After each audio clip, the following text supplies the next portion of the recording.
El derecho y por tanto la justicia convive con el poder.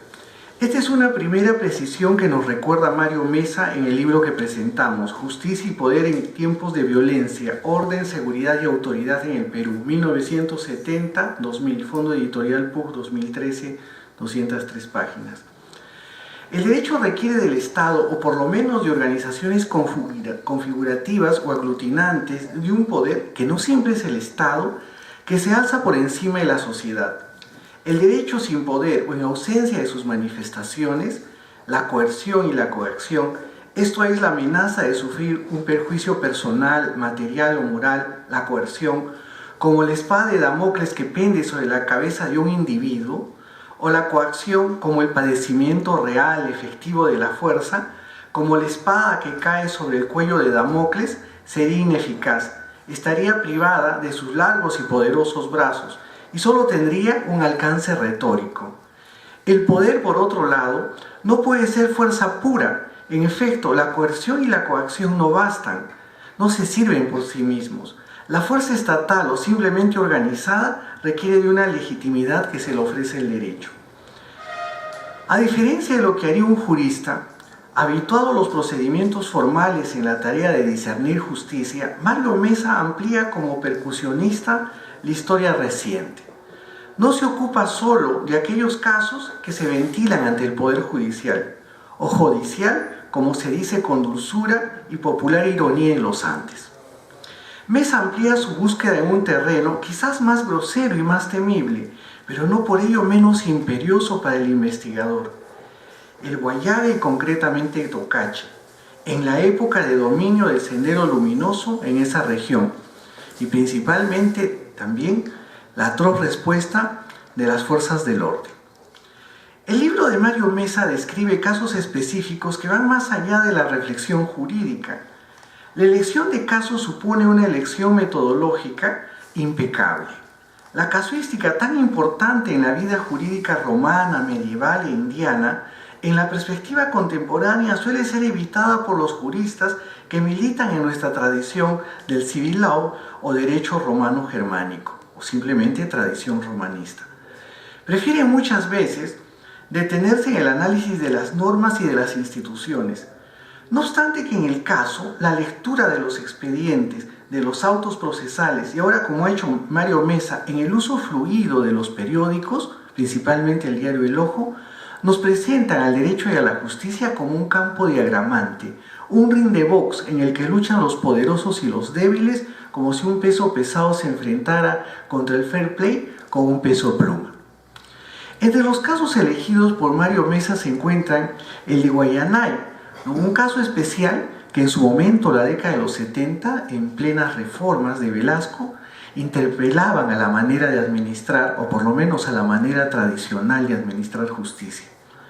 Luego, el asesinato de 8 periodistas en Uchuracay, la comisión investigadora que tuvo lugar, en la que participaron muchos juristas y personalidades, ¿no?, convocadas por el gobierno de Belaúnde, entre ellas nada menos que nuestro premio Nobel Mario Vargas Llosa.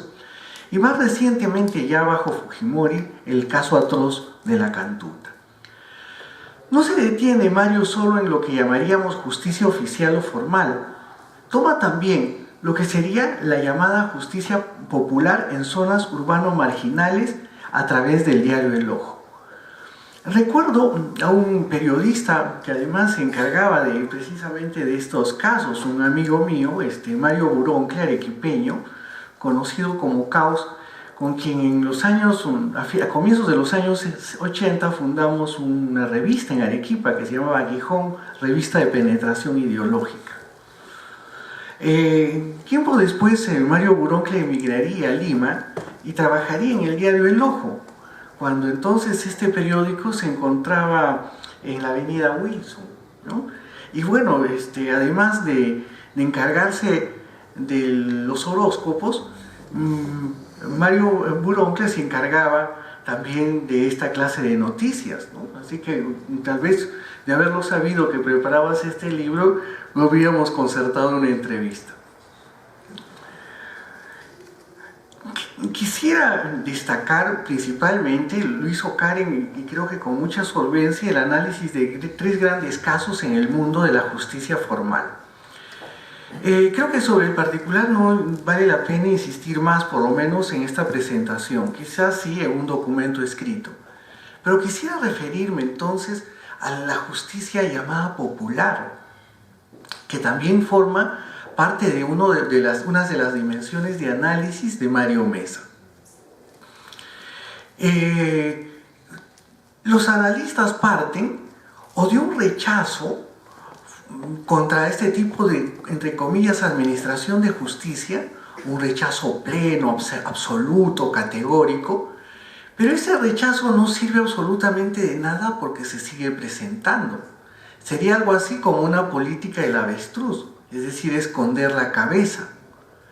Y de alguna manera el sistema normativo, empezando por nuestra Constitución, le ha hecho guiños a ese sistema de administración de justicia.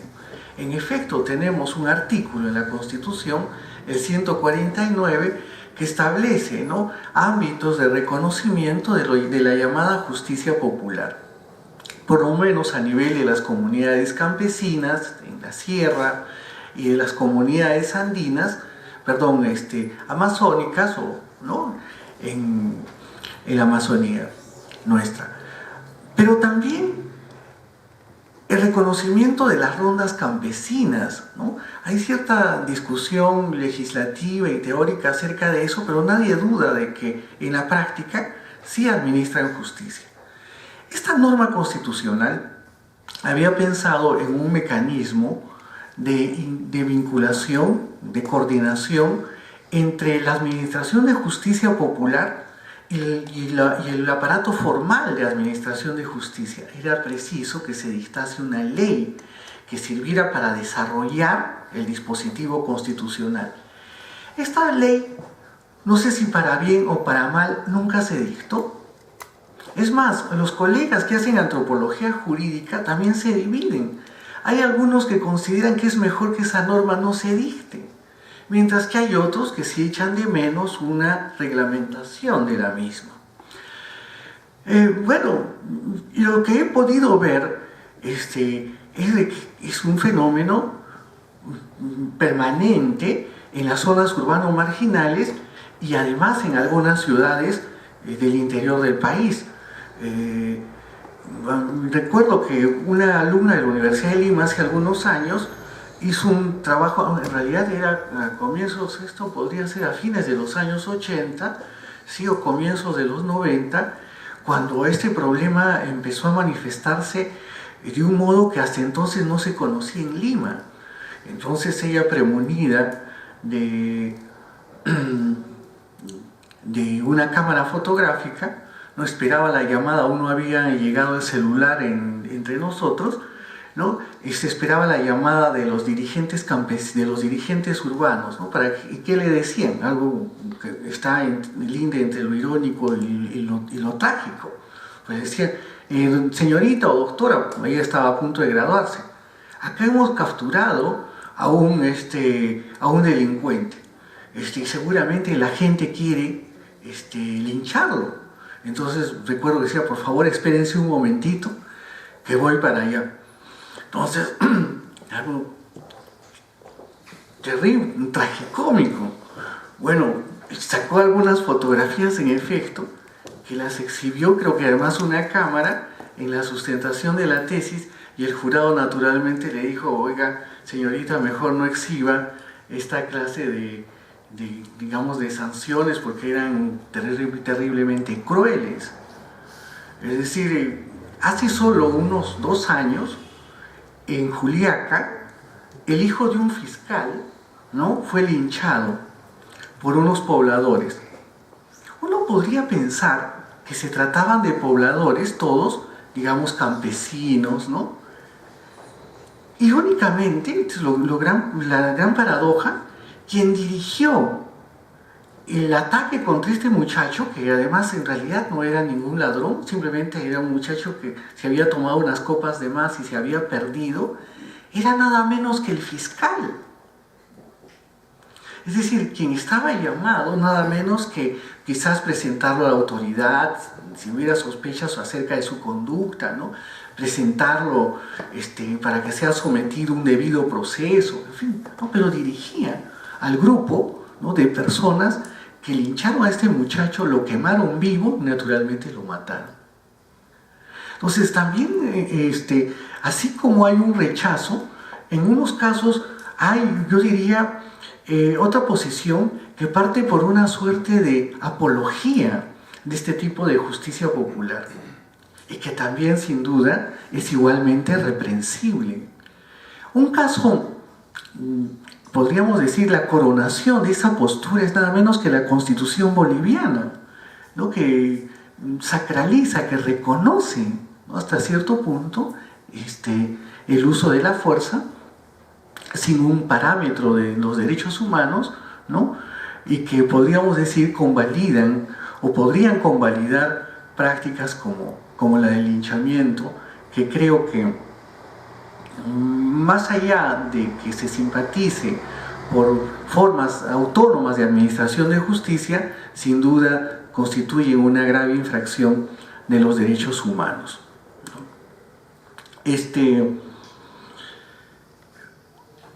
También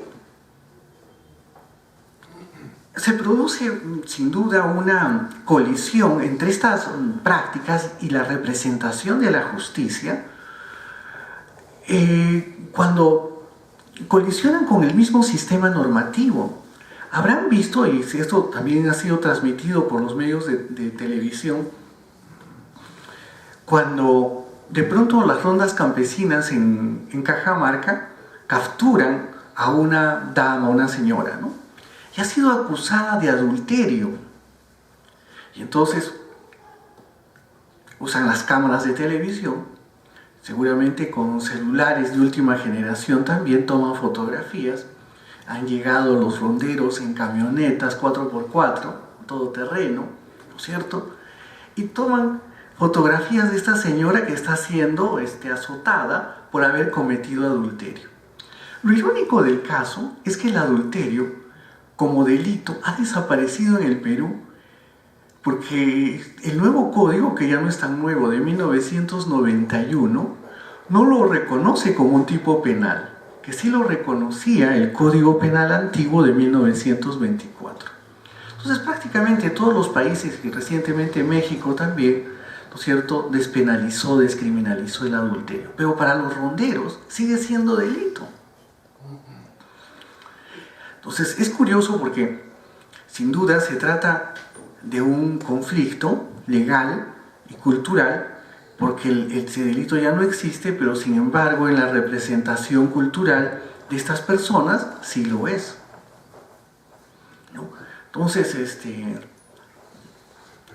Mario ha destacado una serie de casos, ¿no?, que a mí me parece francamente una decisión inteligente, ¿no?, pulcra desde el punto de vista metodológico, y que me recuerda en el trabajo de los casos a otra clase de trabajos, ¿no? Fernando de Trasenique, en cuyo trabajo acerca del caso Guayanay cita profusamente Mario Mesa, del trabajo de Trasenique se publicó por entregas en la revista de Cuadernos Agrarios, ¿no? Se echa de menos una pena un texto completo del caso Guayanay, ¿no? El caso Guayanay es interesante porque ahí los comuneros tomaron justicia, ¿no? Ajusticiaron, si así se le puede llamar, a un ex teniente gobernador que había maltratado a muchas personas, que había cometido asesinato. La Corte Superior de Junín, porque esta zona de Guayanay en Huánuco en esa época estaba bajo la jurisdicción de la Corte de Junín, consideraba de que estos campesinos que habían cometido el crimen estaban exonerados de responsabilidad. Pero el caso llegó a la Corte Suprema del Perú, con sede en Lima, y revocaron esta sentencia. Creo que también resulta interesante porque a pesar de que la composición de la Corte Suprema en ese momento estaba conformada por jueces que iban muy de la mano con las reformas que impulsaba Velasco, no habían soltado amarras, no se habían desprendido de criterios tradicionales en la manera de administrar justicia. Creo que más cerca de esta clase de prácticas culturales estaban sin duda los jueces de la Corte Superior de Junín, ¿no? que veían el caso de una manera más directa. Bueno, el trabajo a través de casos en la historiografía jurídica peruana, ¿no?, es profusa. El propio Trasení tiene un libro muy celebrado, ¿no?, Ciriaco de Urtecho, litigante por amor. En el libro En el país de las colinas de arena también hay muchos casos acerca de la condición de los trabajadores chinos a mediados del siglo XIX, que utilizaban mecanismos legales con el propósito de liberarse. El caso de Ciriaco de Urtecho, casi todos lo conocen, por lo menos los estudiantes de Derecho. Era una persona, Ciriaco, que era catalogada como blanco. Probablemente no era estrictamente blanco, pero de acuerdo a las características de entonces era predominantemente blanco, que a fines del siglo XVIII en Cajamarca se enamora de una mujer negra esclava. Entonces el caso tiene que ver con el hecho de que Ciriaco de Urtecho estaba interesado en comprar la libertad de su esposa, mientras que el propietario de la esclava deseaba un precio más alto por el rescate o compra de la esposa. A través del uso del expediente judicial que Fernando de Trasení encontró, ¿no?, en el archivo histórico de Cajamarca, se produce una disputa acerca del valor de la esclava. Y curiosamente el propietario de la esclava estaba interesado en que el valor de Dionisia fuera más alto, mientras que el esposo estaba interesado en que el precio fuera menor. Incluso algo atroz se ve en la participación de tasadores, ¿no?, que determinan el valor de la esclava por razón de la ausencia de dientes, o por el hecho de que era una persona algo mayor, mientras que el propietario de la esclava consideraba que tenía experiencia en la atención de niños, en la cocina, ¿no? Es decir, creo que en un expediente judicial o en un caso en sí se ilumina el retrato de toda una sociedad, ¿no?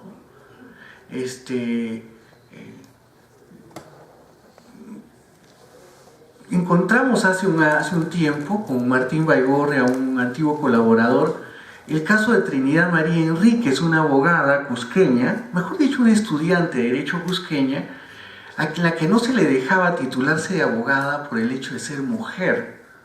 Entonces, no encontramos los autos procesales, pero lo que sí encontramos es en un periódico de la época que se llamaba La Gaceta Judicial, la transcripción de todo el caso, ¿no?, y de los esfuerzos que hacían los fiscales, los jueces y también los funcionarios administrativos para evitar que esta dama cusqueña se titulase de abogada, ¿no? Entonces, felicito la idea de utilizar la casuística como una forma de acercarse al derecho, ¿no? Por otro lado, creo que este es un libro que también es una interpelación del historiador, del entendido en antropología, frente al formalismo del sistema judicial, ¿no? Entonces, normalmente esta clase de libros pueden ser escritos por juristas, ¿no es cierto? Pero naturalmente yo creo que el sistema de justicia es una cosa muy seria como para que los juristas sean los únicos que se ocupan de ella, ¿no? Y creo que esta mirada también resulta siendo esclarecedora, creo que es una mirada luminosa y crítica, ¿no es cierto?, del sistema de justicia en época reciente. Por eso simplemente mis parabienes a Mario Mesa.